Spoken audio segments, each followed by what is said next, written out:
NH train সম্প্রসারণের কাজ চলাকালীন বহু মানুষকে ঘরবাড়ি ও দোকান ছেড়ে সরে যেতে হয়েছে। এর ফলে সমস্যায় পড়েছেন স্থানীয় বাসিন্দা ও ব্যবসায়ীরা। তবে তাদের আশ্বস্ত করে শিলিগুড়ির মেয়র গৌতম দেব জানান, ক্ষতিগ্রস্তদের জন্য দ্রুত পুনর্বাসনের ব্যবস্থা করা হবে। তিনি বলেন, রাস্তা সম্প্রসারণ অত্যন্ত জরুরি হলেও মানুষের জীবন সবচেয়ে গুরুত্বপূর্ণ। তাই যারা ঘরবাড়ি হারিয়েছেন তাদের পুনর্বাসনের দিকটি সরকার সর্বোচ্চ গুরুত্ব দিচ্ছে। স্থানীয় প্রশাসনের পক্ষ থেকেও জানানো হয়েছে, ক্ষতিগ্রস্তদের তালিকা তৈরি করে দ্রুত পুনর্বাসনের পদক্ষেপ গ্রহণ করা হবে। কানেক্টিভিটি যেমন হবে তেমনি পেছন দিকে যে সমস্ত মানুষজনেরা ওখান থেকে তাদের সরিয়ে যে রাস্তার পরিস্থিতি তার জন্য একমাত্র রাজ্য সরকার। ঠিক আছে, আমি ওই উনি নতুন এসছে ইয়েতে মাঝে মাঝে আসে, মাঝে মাঝে চলে যায়, থাক ঠিক আছে।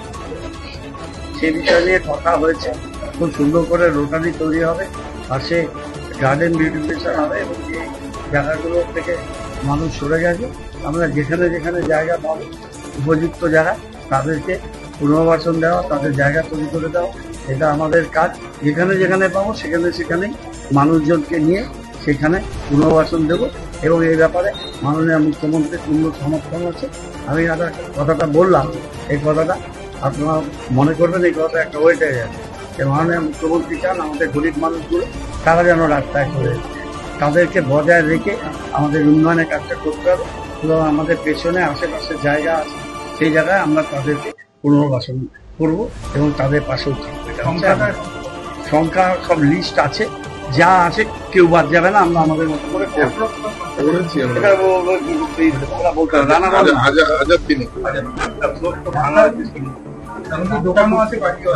না না বাড়ি নেই,